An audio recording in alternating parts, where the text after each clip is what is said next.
Alright, Tuesday, July 19th, about 10:15. Definitely not a fast start today, but anyway, another wayside stop, another rest area, truck park, whatever. I'm kind of figuring it out, but it's not super intuitive. Some of these are more truck parks, but there's a whole bunch of car parking still, and picnic tables and the vault toilets. And then the nice Montana rest areas have running water. You can fill up your drinking water. You got flush toilets. You got the nice restrooms that I showed earlier, and then this is just the vault toilet here. So, yeah, they didn't do any greens. This might be a pretty new one. You know, the concrete looks really fresh, and they haven't done any grass yet, so they're probably still working it. Anyway, it's nice to have a place to get off the road, and they're kind of spacing them alternating. So, you know, about 20 miles past this one, 30 miles past this one is the nice one. So, what I'm finding on the bike is I can hit one or the other in a day, kind of thing. So that's working out okay once I figured out how to find them, right? Also, now the sun feels really good. It was cold last night. I mean, not like freezing, but I wore my sweats in the sleeping bag and was pretty comfortable with it again. The wind was blowing like crazy yesterday. I'm seeing it just starting to pick up, but I don't think it's going to be anything near what it was yesterday. There was a high wind advisory yesterday, and it was almost at the point I didn't want it to blow any harder. I mean, it was a tailwind, so you don't want to complain. But it was, well, what was happening is when a truck would pass me, I'd get the gust, and it's amplified when it's a windy day. You know, the turbulence off of the trucks is significant anyway, but when you get a windy day, it really spices it up a little bit. So, anyway, one last pit stop and hit the road. I think I'll make Butte today. Starting to wear on me some days. You're like, you know, keep going. All right, go. Yeah, part of it is just common laziness, and part of it is strategy, right? If I left at 8 o'clock in the morning, the sun wouldn't be very high. I've got nearly a full charge. In fact, I was parked in the shade and I didn't really care. I got 52 out of 53 volts right now, so now that the sun is high enough, I'll be able to get going and not really burn the battery too much. That was one of the thoughts from last night. I was considering pushing to the next rest stop last night. Would have been the one with the water and everything. And I probably could have made it. It would have been pretty close to dark, and I would have been completely dead on the battery. You know, if I stopped here, I was at 51 and a half or something like that. It's like, I'm not charging yet, so I was nearly a full charge when I stopped. I mean, now we're good. You know, I don't have to think about it. I could leave, and if I want to go fast, I can go fast, or I can go slow and conserve the battery, and you know, I've got the options now, so that's kind of cool. As I learn the system better, it sure is working good, so yeah. All right, giddy up. Now, mile marker 175, random stop. After I changed a bunch of tubes, or fixed a bunch of tubes last night in camp and fixed the trailer tires, as I'm rolling out of the rest area, I realized my rear tire on the bike was low, and I'm like,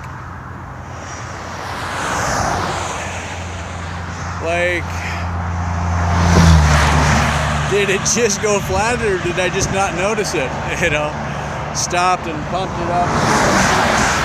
Feels like it's holding now, so maybe it's just because it was cold, so it's probably still got a slow leak on it, but yeah. Tires are one of the biggest weaknesses on this. Not much you can do about that right now. It's pretty out here.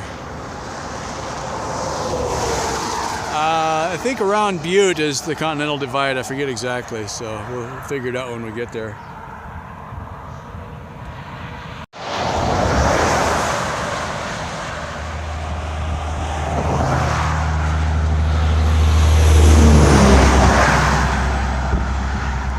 Little Blackfoot River.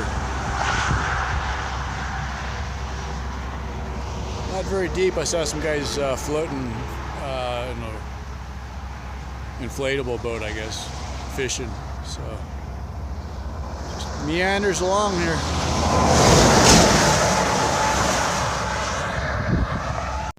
Okay, the sign on that shipping container: Rural Microgrid Project, Renewable Energy Storage, Northwestern Energy, developing or delivering a bright future. So there's a couple power transformers next to it, the green boxes, and pretty good solar array. So I assume it's probably tied into the grid. Maybe kind of load balancing. So if they're having, they can put power back on the grid. But by storing it, yeah, I guess that makes sense. Store the power in that white box and then put it on the grid when you need it instead of in the middle of the day when you don't need it. It's kind of cool. Okay, mile marker 203 near Warm Springs, Montana on Interstate 90. If anybody knows what that large black tower is on the edge of the hill, like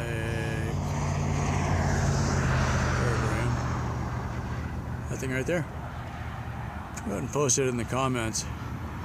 As if that isn't weird enough. Oh, there was a sign that said, actually that's what's funny, the sign had a picture of that thing and an arrow pointing that way, like, obviously, yes. He didn't say what it was. Okay. Then here we got what's probably an air raid siren or something. Oops, quit shaking. And I have no idea if the two are related. It's just like, that thing is huge. It's like, got to be a couple 100 feet high, I think. I'm having a hard time getting scale on it. But it is big. So, anyway. Also, there is construction on 90, and I thought, I noticed this parallel road here for a while.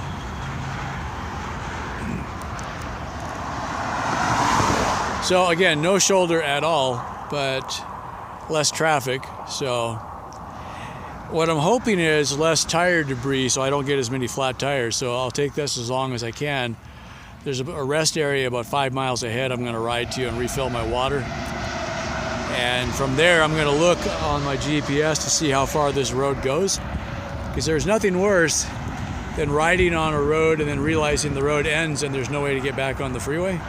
So I'm going to be looking ahead for that. But in the meantime, it is nice to get off the freeway.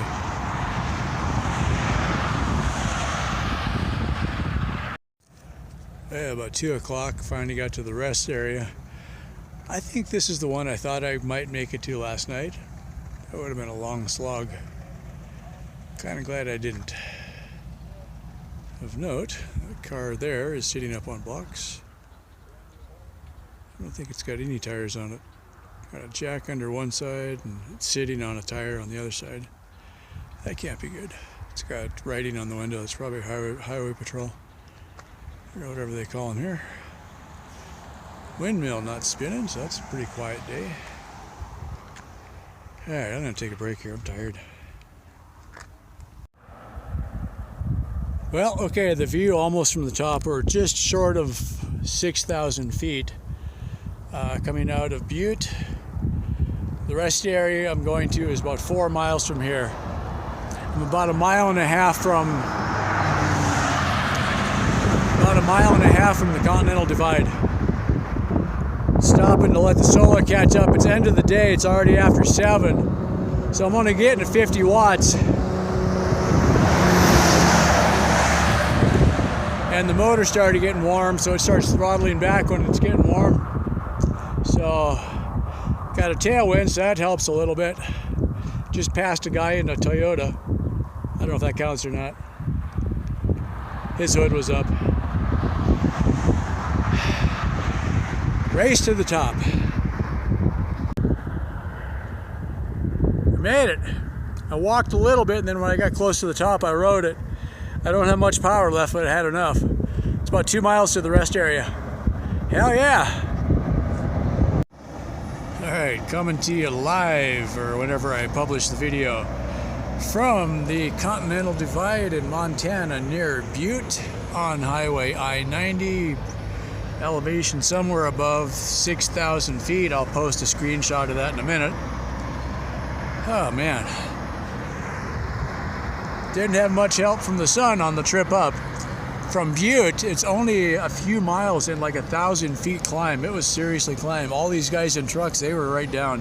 I mean, there was trucks, passing trucks at 4 miles an hour kind of thing. I couldn't quite keep up to them, but you know, they were going pretty slow. So yeah, solid hill. Life hack for the day. I don't know if I realized this the first time I bought them, but bagels are only about $2 a package. All right, so that makes it about 35 cents a bagel. Eat a bagel and it fills you up just about as good as a Cliff Bar. Now, it's not near the nutritional value probably, as far as, you know, Cliff Bars are made for high output, you know, but I don't know, let's just look. So a Cliff Bar is 260 calories. That's really, when I go shopping lately, I'm looking for the cheapest calories I can buy, and then I think about nutrition after that. Yeah, a bagel is 230. All right. Let's see, any protein? There's 8 grams of protein in a bagel, and 11 in a Cliff Bar. Okay, so 11 protein, 8 protein. If I put peanut butter on there, what's that do? Let's say we do a 2 tablespoon serving. Oh yeah, we got 7 grams of protein and peanut butter. So I could put peanut butter on my bagel, and I've got a lot of the. I mean, it's not 1 for 1, but it's a third of the cost of a Cliff Bar. I'm like, wow, that makes a lot of difference today. I was sitting there looking at my bank account, and I still don't have my new debit card because that's sitting at the post office at home. And I knew I had some money on my credit card I could use, and I had $17 cash, and I needed tire tubes for these little tires. They're just going bald or flat left and right. And I was like, oh man. So I bought 2 new tubes, 2 packages of bagels, a package of hot dogs, no Cliff Bars. What else did I get? Oh, and bananas. I got 6 bananas. That's another thing I'm really hitting a lot lately is bananas, bagels, oh, and chunky soup. I got another can of chunky soup left somewhere. I think there's 1 left. Yeah. But end of the day, if you're trying to get up a hill, you got to have some calories to make it up. You can't cheat that.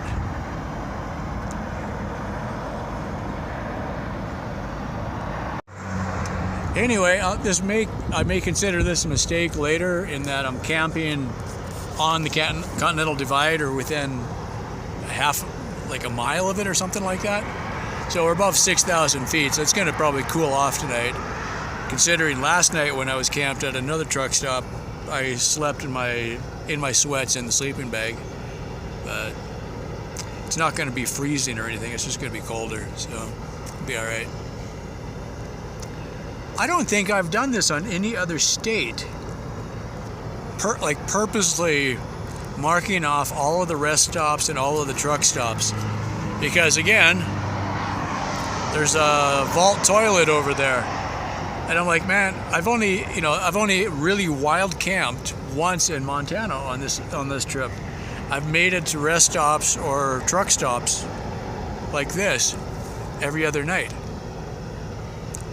It's kind of a nice, I don't know, I mean, if you got a choice between pooping on a toilet of any sort versus pooping, you know, in a deep squat, and they got toilet paper, so save my precious commodity of toilet paper for when I really need it, but yeah. I don't know that it really worked out that good before. I mean, I think what I'm going to do is, you know, before the first half of the trip, I literally rode as far as I could ride and then look for a spot to camp, right? And sometimes it was just the biggest bush in the ditch. And This time I'm starting to look a little further ahead, so I at least know, I don't necessarily know how many miles I can do in a day. In fact, I forgot to look up yesterday, and I'll look up today here too. So I may do, I've had a couple days ago I did 88 miles again, so that was pretty good. It varies. I mean, it's like I had a day with a crazy tailwind, I made a lot of miles. And then today there really wasn't any wind at all, so that's more normal. All right. Now we're at the Continental Divide, so we'll be going downhill. The rest of Montana is relatively flat compared to this. Billings, I think, is still 200 miles away, so that's at least probably 3 days. Oh, and the exciting thing, I got to look now at Billings to see what they have for places I can buy stuff. But I should have the Google or the YouTube money by the time I get to Billings. That was the thing here, is I had a Walmart and also an Ace Hardware store I looked at a little bit, but I didn't have enough money to get any of the big stuff I needed. So, yeah. That's one of the hard things right now, is it's not like, oh my God, I need a lot of money. It's just all of the things I need I can't get right now. And the other thing, I keep saying this, but if I go ahead and do the second half of the trip this year after I go home and then go back again, it's like these little tires. I don't want to stock up on tubes for the little tires any more than I have to, because I don't think I'll ever use this trailer again. It'll be terrible on the gravel, so I don't see any reason to use this trailer when I get home. Really. We'll see. If I modify it, I might as well make a new trailer. That's kind of how I'm looking at it. I don't know. It might serve some purpose. If I do put if I make it an adapter bracket that I could put bigger tires on it, that might be useful. The trailer itself doesn't weigh very much, so it is good for that. Or if I do the next trip, if I keep this trailer but don't take as much load in it, it might be okay. But I think it's bending is why I'm having trouble with the tires. I think they're flexing and they're just going out of true a little bit. So it's hard to it's hard to look too far in the future, because I got another idea that's going to completely change everything again. So I'm like, okay, do I want to skip the rest of this year and start building the new idea, or do I want to go out and finish the 22 states this year? I really want to do that. So should I just cobble something together just good enough for another, well, it's still going to be another 4,000 mile trip again. It'll be less than the first half, but not by much, really. So it's hard to get your head around that. I keep thinking, it's just going to be 10 more states, but it's still all the way from south to north and back down again, and then across Texas to get home. So that, yeah, that going across Texas part is significant. And I could do the northern states now, because I'm already up here, but I don't want to take this heavy beat up trailer any farther than I have to, so I was like, I'll just go straight home if I can. Yeah.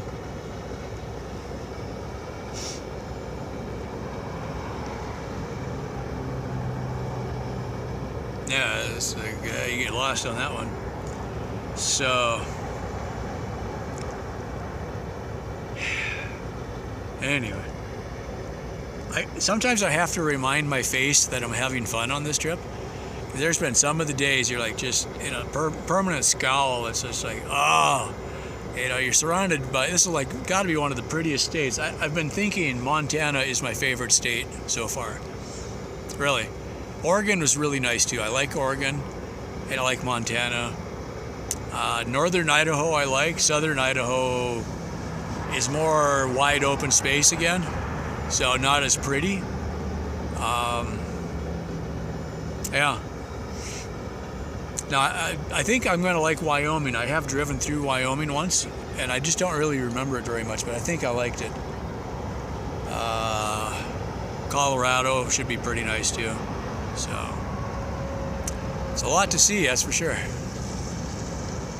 Anywho. think I'm gonna eat me some food, and I already got camp basically set up. I got the army caught out first thing when I stopped, and this time I looked where the street light was.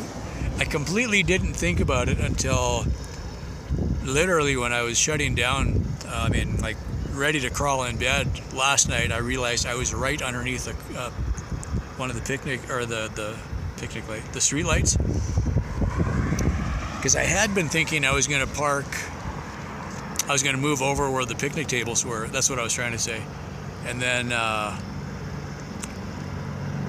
had the wheels off of the trailer right until the very end. I was patching all the tires and didn't have the wheels back on the trailer until it was almost dark. So I'm like, well, I didn't want to leave the bike out in the parking spot and sleep, 100 feet away from it. So I feel a lot better sleeping right next to the bike. Just, somebody's going to see that I'm there, and they're less likely to want to sneak up and steal something.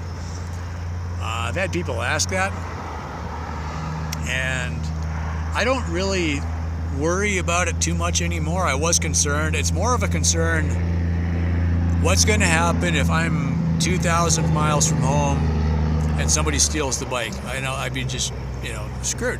I could probably hitchhike home, or I could, take an Amtrak or take a bus. It wouldn't be the world's worst calamity, but since my shorts don't have pockets, usually I leave my keys and my wallet on the bike somewhere. So if somebody snatched that, they wouldn't even realize they had my wallet necessarily, and I'd be sitting here, it's like, okay, no ID. I can't even go into the bank and tell them who I am. Like, if I have my ID, they can look me up, right? That would suck. It would really suck. And I don't know if you could even, I know you can't fly without ID. I don't know if they'd let you on an Amtrak without an ID. That would be kind of sketchy. I'd have to go find a veterans office somewhere and see if they could look me up and fingerprint me, maybe? Yeah, I don't know. It would be a tough one. And so much of what I do is tied to my Google email account that if I lost, and the same thing, if I lost my phone or when my phone wasn't working, I'm like, okay, when I went to the library, if I I could have, usually you can sign in and use one of their computers, but with double authentication and everything, logging into a public computer with my Google account is a real giant pain in the butt, because you make up these really stupid passwords, and then even then you can't without your phone. I don't think you could even get in anymore. Yeah, that's kind of messed up. But anyway, the weird and the abstract things that pop in your head.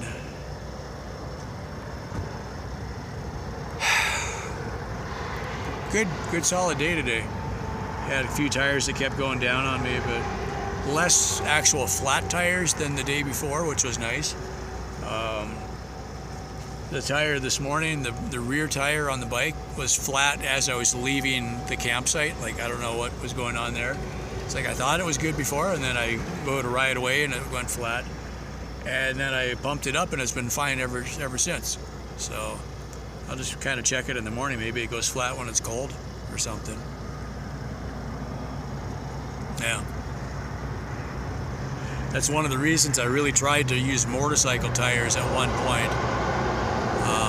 They're just thicker and heavier and less likely to go flat. So that might be a project. I probably need a lathe or something. Probably a lathe and a mill. If I could custom make a wheel hub, it would need spoke holes and bicycle bearing races, and then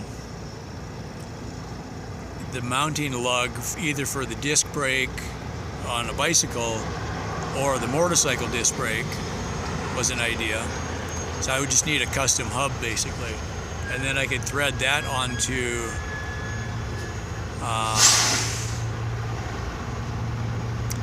probably a motorcycle rim.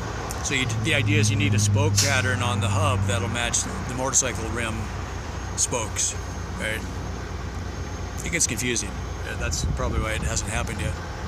But I think between the two, that was one of the things I learned though when I was messing around with the motorcycle wheels. on the Blue Bike electric trike project, those were motorcycle wheels. They had sealed bearings which are rated to a much higher load, but they didn't roll as nice as a bicycle wheel did. So I had to try it to really see the difference, because rolling a motorcycle, because you got 400 pounds of momentum, you don't really notice it, but a bicycle just will coast about 3 times further than the motorcycle wheels did. So had to try it to really figure out why. I think it's the sealed bearings. So if I could run bicycle style bearings on a motorcycle style wheel on a bicycle would be the trick. But be able to run the bigger, heavier tires, but then they're bigger and heavier. Yeah, makes my head hurt. Anyway, sun's going down. I'm gonna eat something. Thanks for following along, and stay tuned. Bye for now. I just had to look it up. I did 85 miles today. That's including going up the Continental Divide, so that's a pretty good haul. Most of today was not very steep, and I think a lot of today was already at fairly high elevation. Then I just blipped up. It was a really gradual climb most of the day, so I carried a lot of speed. So considering I didn't even start that early, and I had in Butte, I stopped at the Walmart, but well, it was still, sun's going down now, so I did ride most of the afternoon, evening. I kind of got a later start, but I had a really good battery when I started. So today the battery's pretty low. So first thing in the morning, I'll probably turn the bike around and unhook the trailer and tip it towards the sun to get a better charge. Also, the mosquitoes just found me, so I think I'll start putting my sweatshirt on just to cover up some of my skin. Yeah, okay. That's it for now. Thanks for watching. Bye.